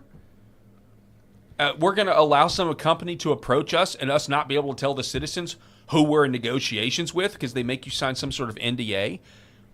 That is absolute. Like, if you want your data centers, just be transparent about it. I don't think that I don't think that you should be allowed for government approval of things. So obviously this property had to be rezoned, the one we're talking about in Conway. And a lot of these do have to be rezoned so that they will allow for this. But also infrastructure has to be put into place, from the government, from the city officials. I don't believe that you should be able to apply for this stuff, and maybe initially you apply for it, and if you've got some sort of preliminary, like, hey, we're open to hearing about this, your identity should be disclosed. Because if you are a taxpayer and taxpayer funds are going in any way towards your project, taxpayers need to know about that. And so it just blows my mind, and we're experiencing it here locally here with what's happening in Conway, and the mayor's just like, well, we're early on in the process and nothing's been approved and blah, blah, blah, blah, blah. Shut up, man. You are covering your assets, and that's what you're doing. You're trying to make sure that whatever thing you were promised on the back end here, if allegedly jobs. Let's or just say, whatever, it doesn't have to could be, just be jobs. Could be jobs. Could just be jobs. Could be the fact that he's going to vacation in the Maldives this year. I don't know. But whatever it is, like, you are elected mayor. Stand up there and tell us, like, hey, what's going on? He's not my mayor, but you get what I'm trying to say. Like, tell us what's going on. Where I'm a taxpayer, taxpayer funds are going to be going to do this stuff. Like, why are we allowed a Fortune 100 company? Okay, not even a Fortune 500, right? We're talking about the top 100 companies, so it's huge. Is allowed to be anonymous here, and we're losing. Looks like farmland, current farmland. We're losing that. We're going to have infrastructure put in, and we're going to have a potential nuisance to all of the citizens, and we don't even get to know who the hell this company is. Yeah, you're talking about Walmart, Amazon, United Health Group, Apple, Berkshire Hathaway, CVS Health, ExxonMobil, Alphabet, which would be Google. Those are just the first 8 of the top 100. How is that a ranking? I guess it's just the look at number 3. Tell me that's not a problem. United Healthcare Group. Tell me that's not a problem. Eric, picking on you there a little bit, but tell me that's not a problem. Because all the rest of those companies are straight up for-profit companies there. Walmart, Amazon, Apple, Berkshire Hathaway. I mean, all this stuff, like these are for-profit companies. And obviously United Healthcare Group has to be a for-profit company. But when you're talking about how our medical care and health insurance industry is broken. Now, it's better than the single-payer models that the socialists want to implement, but Cigna, there's another one. Good grief, man. Why are all these huge healthcare companies on the Fortune 100 list? Good Lord. Because Obama enriched them with Obamacare. That's exactly why. Well, that's true. Coming in from the ropes. Yeah. I will trust Eric's assessment of that. That was a big part of the reason why so many of these companies jumped up in value. Do you think that hurt them? Do you think the changes to the healthcare system hurt them? No, it enriched them. It hurt us. Yeah, and that makes us. What happened is everything that Obamacare became was exactly the opposite of what President Obama promised. And these big companies get really rich, and then they make the average person idle. Mm-hmm. And I know Eric would say that idle Hanes are the devil's workshop. Idle Hanes? Idle Hanes. Yes. You see my little tagline there at the bottom? Oh, I didn't even see that. What's mine today? I didn't even see. You are still. Let me see. You're not changing mine up? No, I love yours. It's okay. I think it's Rob Al Ghul. I mean, you're welcome to change it, but Rob Al Ghul, League of Shadows, Memphis Division, is okay. I mean, it's 100% you. You man. can. So good. You know what? You could put it as trans women are men. You could put that and leave it at that, because I will never waver from. Okay. Trans women are men. I can definitely update that. Yeah, men can't get pregnant, whatever you want to call it. All right. You got to do that in the Bane voice, too. The You were born. Wait a minute. What is it? You came into the studio pissed off about something. Tell us. You live in the darkness. I was born in it. There you go. is. That's pretty good, I think. That was good. Yeah. Way better than mine. Not as good as trans women are men. It's totally not as good as your Tim Burton. No, sorry. Yeah. I said that kind of had a Jean-Luc Picard. All right, so here's Ansley Brown. She's the viral Georgia resident who's trying to save her family home. Yeah. She recently got the attention of the Georgia State Senator Greg Dolezal. And not to be confused with Rachel Dolezal, no relation. Remember Rachel Dolezal, the white woman who pretended to be black? Anyway. Oh, I forgot about that. Crazy. Yeah, but I think she's on OnlyFans So now. she is showing. Oh gosh, LFA producer coming in. LFA producer. What is it? You bastards! I can get pregnant if I want to. Yeah. But so here's the power lines that exist. Just watch this video. Hey you guys, it's Ansley from Coweta County, Georgia, fighting for my mom's house that's being taken by eminent domain. Today I'm here with Senator Greg Dolezal, showing him my mom's property that they're trying to take from us. As you see behind me, these are the power lines that neighbor my mom's property. They already have 400 feet of property here. They have plenty of room to work with, but they want more. How much more? They want 200 feet more in this direction. If you want to come this way, Mom, you can kind of see. My mom's house is just through those woods right there. As you can see, it's wrong. It's not right. They have plenty of room to work with here. They don't have to take these homes, but they're doing it anyways. What do you think about this? This is crazy. I had no clue that there was this much space, and frankly, Ansley, when I pulled up, I kind of figured that maybe they're going to come into the first row of trees. I did not realize it was going to be all the way over there. Y'all, public policy decisions and votes have downstream implications that affect real families and real people. And the fact that we have this crazy tax credit here in Georgia that is giving away billions of dollars for data centers to come set up shop here in Georgia is why so many of them are coming. Yeah. And that's a problem. And, we've been fighting this fight as to whether or not the data centers should have to pay their pro rata share of this capacity expansion. That's been a big fight at the Capitol. But this data center tax credit thing is the reason why families like yours are having to deal with this. And I'm just so sorry for what y'all are going through. I appreciate your support, and I appreciate everybody's support who has shared my videos. I'm not going to stop fighting. I'm going to be out here every day until this house is either on the ground or stays in our family forever. Thank you guys. I really appreciate all the shares. And Georgia Power, I'm coming for you. She needs to, post on X that she is not suicidal. Mm-hmm. That she is, loves life. She would never, because when one person like this gets enough attention, now you've got, and now we're at a state rep here. Like, what if we get the Georgia House representatives, the members, I forget, and I don't know who they are, but one of the senators from Georgia jump on this. Like this thing could kind of grow there, where she gets her way and gets to keep her house. Yeah, it's like the precursor to that like Enemy of the State movie or something like that. Like she needs to watch. What a callback! Watch what's happening. What a callback! That movie, man, that was thought way ahead of its time. That was thought to be science fiction. Way ahead of its time. You remember that movie? I think it's mild by. Oh yeah, I remember that movie. Yeah, by today's standards. I think it's mild by today's standards. Totally. Yeah. Yeah. But I mean, even Gene Hackman, his character there, he said, that was 20 years ago, you uttered the word bomb on a telephone and somebody's looking at it. Mm-hmm. Yeah. Somebody it gets flagged. So a lot of the idea would be a lot of this AI that is now in public consumption is already, has already been in existence for a very long time. It's only just now being revealed. I think that's obvious. So I got a couple. You mentioned the trans issue, so I want to talk about this here in a minute. But before we get to that, have you guys heard about this Walmart TV?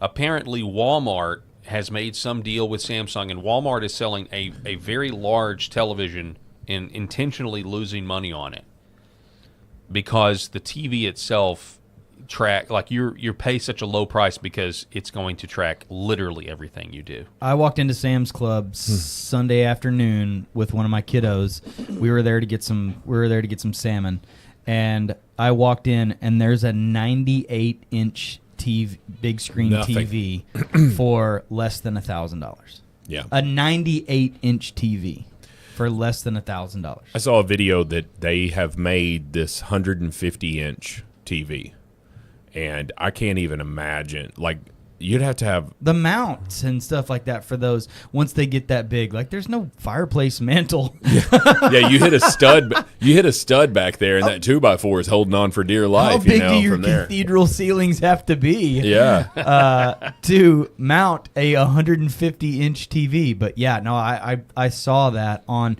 and I just stopped kind of dead in my tracks and looked at my little girl. And I was like, Ellie, do you see that? And I was like, that's a 98-inch TV right there.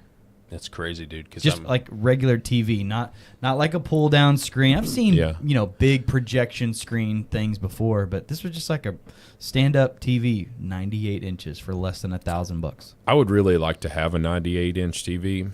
I don't want it at the expense of Walmart controlling my mind. Yeah, really. Watch this video. Let's check this out. Ricardo says Walmart is selling you an unprofitable TV that watches everything you do and reports it back to their $6.4 billion advertising. Behind me, we have a 50-inch Vizio TV. We're selling that for $128. And I want to pause here. We saw someone in one of our stores the other day that had 3 of these in his basket, and we asked him about it. And it was priced so low that he thought we had made a mistake and mispriced it and was taking advantage of it to buy 3 of them. But when you see something like that, it's telling you that customers are willing to lean in and buy those higher ticket prices when they find value with them. But how that translates into our financial results, you'll remember we bought Vizio. With Vizio, we control the operating system. And so we have that relationship with the customer No, it's not. far different. beyond that specific moment of the purchase of a TV.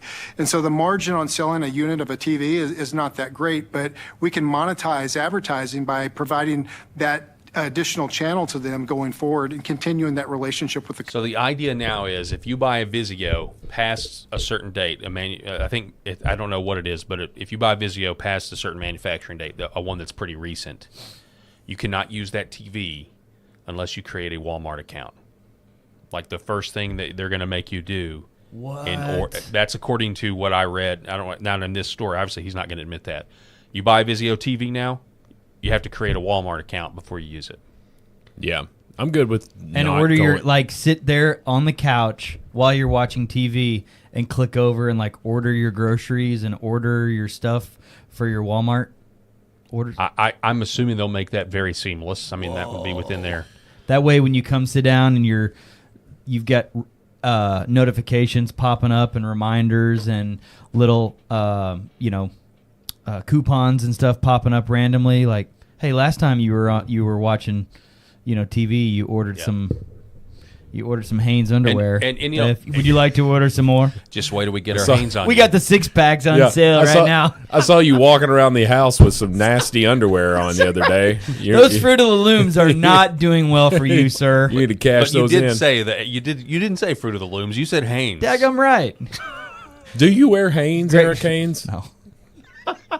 No, he wears here we go. Coach or he wears what's something Here real we fancy? go. Prada. He wears Prada underwear. I teed that up for him. You ever said the phrase? I put that right on the tee Have you and ever let him said hit the it. phrase to anyone? Just Here we wait go. till I get my Hanes on you. Have you ever said that phrase to anyone? Hopefully your wife. Of course not. Don't do it. Hopefully it's only your wife. Okay, so here's the thing. This'll be a controversy. This is how it works. This will be a controversy for a little while. No one's going to care, and then somebody like Kroger, we're like, oh yeah, well we just bought Samsung, and now you have to go. And then people will be like, oh well, I don't want a Walmart TV. I want a Kroger TV, and everybody will accept it, because it'll be like McDonald's and Burger King, Coke and Pepsi. And I don't really shop at Kroger. I do shop at Walmart, and it's a little bit creepy because we're Walmart Plus members, and we get you get the free deliveries, and there's perks, and Yeah. they're 10, actually 10 cents off. 10 cents off a gallon. Discount on gas. As Yep. much as I drive, they're actually losing money on me. Yeah. But I'm one of the exceptions here. So so I do like that. I don't like the idea of my Vizio TV, watching me walk around my house naked, which I don't do. But if I wanted to, I'd be like, hey, Walmart, excuse this. It's not cold in here, I promise, Another movie reference. This feels like Batman Forever, where Riddler had the things that go on top of the TVs that go into your brain. Yep. It's like, man. Well, yeah.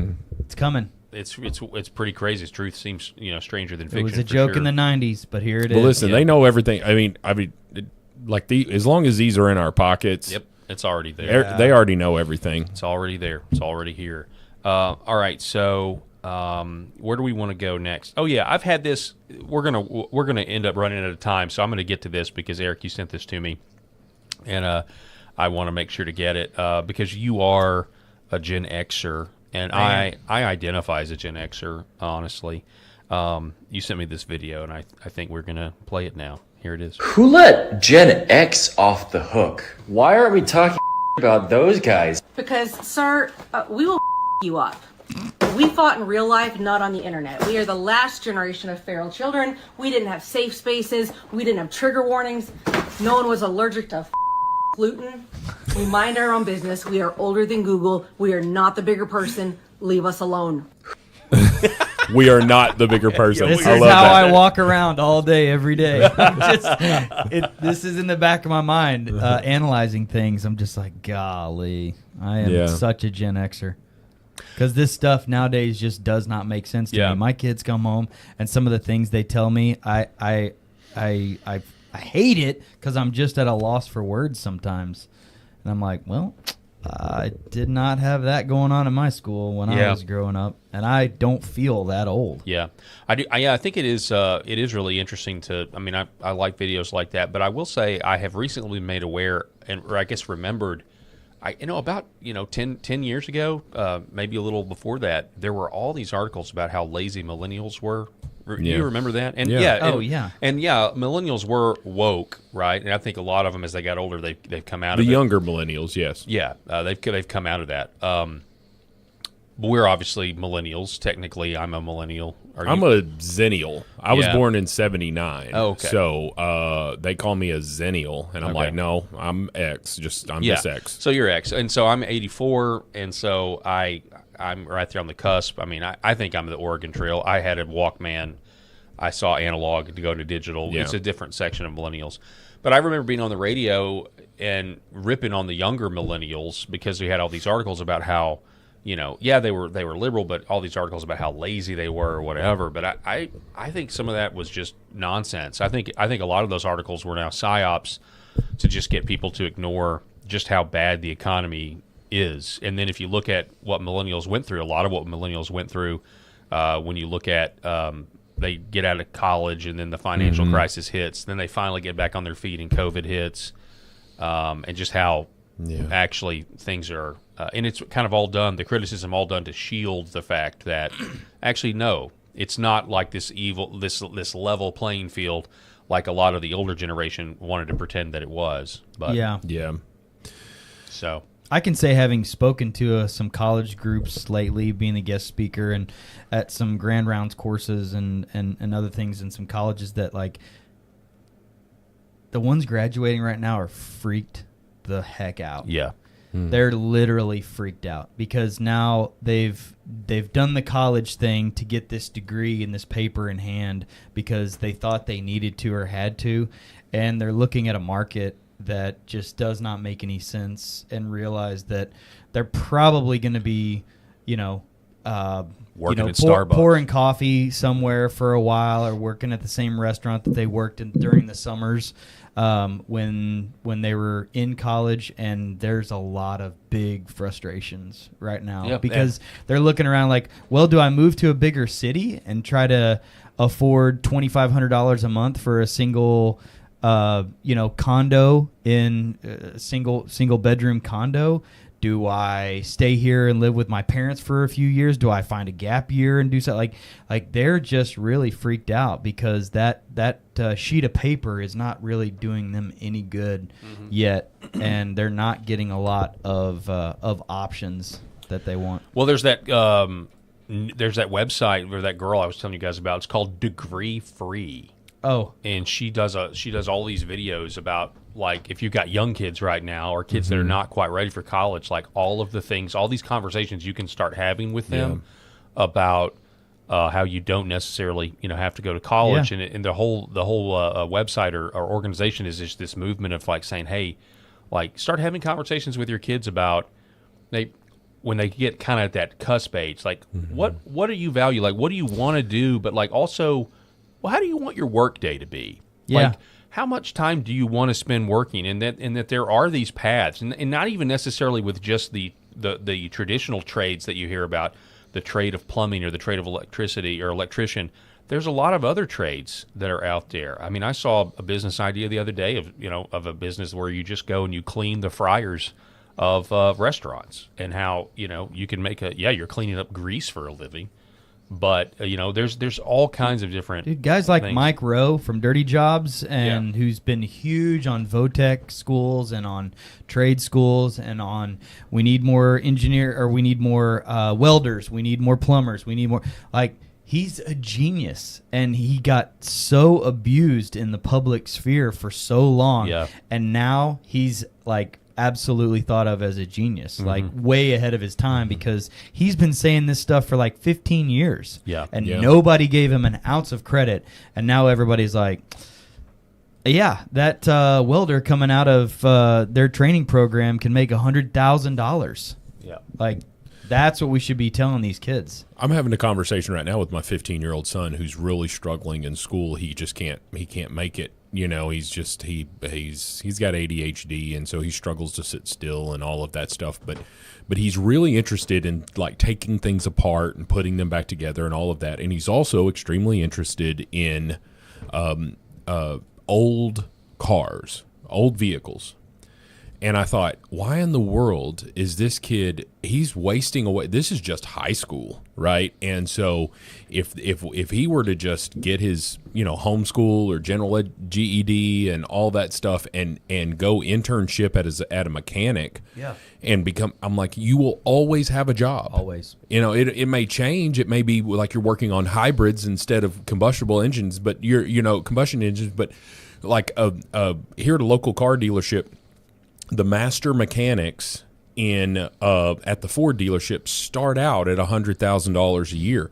Now, I'm not sure where y'all are, but $100,000 a year in the state of Arkansas is pretty good. It's good money. It's especially if you're, if he really likes girls, and so I'm assuming he'll get married, and if she works, you could have a nice life being a mechanic. So there's no need for this guy to go to college. It would be a waste of his time. And I've also, while y'all were talking, I also thought about this kid who was, I don't know how old he was, 14, I don't even know where this is at, Ohio or something like that. He decides, everybody's pulling their garbage can down to the road, and then they're pulling it back up, and sometimes the can sits there for a couple of days, or sometimes people miss trash day and all that stuff. What if I go around and ask people, hey, for $20 a month, I will come by on your trash day, and I will take your garbage can down to the road, and then after trash is run in the afternoon, I will come back and I will pick it up for $20 a month, right? So $5 a week. Do you know how many, like, I would pay that right now. I'd pay it right now, $20 to never hear my wife say, we missed trash day again. What are you going to do? And she doesn't say it like that, but she's like, oh, we missed trash day. What are we going to do? We got too much trash. He figured out a way to make money off of something that absolutely doesn't require a college degree. Yeah. And this guy, and his mom was telling the story. It was a news story, and he had like 300 customers. Mm-hmm. I don't know. I'm not doing the math there, but that's what is that, $6,000 a month? This kid's making. He's making $72,000 a year while he's 14 or 15 years old. Yeah. Right. Like, there are ways to make money, and going into incredible amounts of debt. All these people that are freaking out about their job careers probably have some sort of debt. I got a text message while we were on this show that says, congratulations, you've paid down your student loans even further. It's 2026. I graduated from college because I went to college a little bit later, and I graduated in 2010. So for 16 years, and I'm still paying on my college, whatever, and it's not even halfway. The only reason we haven't paid it off is because the interest rate is so much lower than some of our other things, and so you're like, well, let's pay down this higher interest rate thing. But why? For a degree I don't even use anymore. Yep. That's the big key. Yeah, so you're exactly right. All right, we're running out of time, but I wanted to throw this story out there. You want to throw a trans person to get me pissed off before the end of the show? I don't mean to, but go. this is Trigger warning. It really should have spent way more time on this. Mm-hmm. Mia Bailey details how she killed her parents in an interrogation video. This is from Utah. Mia Bailey said she, which, by the way, is a he. So the media just is so clueless here. I mean, the fact that they're still going with the wrong pronoun. He decided to kill her parents after his mother interfered with her transition surgery, according to newly acquired interrogation video from Washington County Police. June of 2024, then 28-year-old Bailey detailed what led her to kill both her parents and how she did it. Quote, I told them I was going to kill myself so many times, mental health declining. That's why I needed the surgery. Bailey said she was detailing with an abusive family, was homeless, and had $20,000 in debt from hormone replacement therapy and other fees. She described that her one thing keeping her together was the plan for gender-affirming surgery. Oh, God. She was trying to sabotage it, meaning the mom. She always had boundary issues. I had one thing going on, and she took it away from me. And so she says, I went to my parents' house to do the deed, to kill them. It was spur of the moment. I don't regret it. I hate them. This was the last straw. I told myself to throw away that part of me. I ran in the door, and then she shot 12 rounds. She even tried to shoot her brother. And listen to what she says at the end. Quit calling her she. Sorry. He talks about the LGBT at some point in this. Bailey ended her confession by saying there needs to be more support for the LGBTQ community. Literally just excusing the murder of her parents, his parents, and now she's going to jail for 2 consecutive life sentences. Yeah. How dare you let me kill my parents for the crazy that already existed in my head, i.e., me feeling like I'm a woman even though I have male anatomy. Okay. Did you see how I censored myself there? I did. So I know you wanted to say it. I wanted to say it. I wanted to say the strong words here because this is so ridiculous. Two parents lost their lives here, or she just killed the mom, or she killed the both dad of too. them. She killed them both. So she killed her parents. I said she. I'm catching myself here. This dude kills his parents because he needed to close this chapter of his life, and he wants to be housed in a female prison. That's another thing that pisses me off. Just because you're a dude with male anatomy and you say you're a woman, why should you be allowed to go into this woman's prison? We've seen countless examples of how they are allowed to do that, and they go in there and they rape women, okay? And you're like, okay, well, who could have foreseen that, right? Rapes already happen in prison, and now you've got people of the opposite gender. That rape is going to be even more prevalent. Or this person is going to be just running around and having sexual relations with all these women who haven't seen a man in 12 years. I don't care that it's of an effeminate man. And so we get all this ridiculousness, and they say, well, if you put them in a male prison, they're going to be raped due to their femininity. Are you trying to say that there can't be precautions put in place, such as solitary confinement? And, well, that's cruel and all that. What about the women who went for, bank fraud or something, some white collar crime, and they all of a sudden get raped because the prison system and the state that they're in allows this dude to go in there? I'm over it, man. It's insane. Eric Haynes, appreciate you being on the show, sir. Great to be part of the conversation, fellas. Rob Spencer, thank you. I wish I was as rich as Eric. I'm just throwing that in there. That's all the time we have for this edition of the show. We'll be back here tomorrow. I'll be back here tomorrow captaining the microphone solo. Want to give a shout-out to our sponsors, Red Vive Health, New Horizon Real Estate, Gateway Sight and Sound, Pet Club 24/7, Sherrod Chiropractic. Thanks so much for watching. And thanks, everybody. See you tomorrow.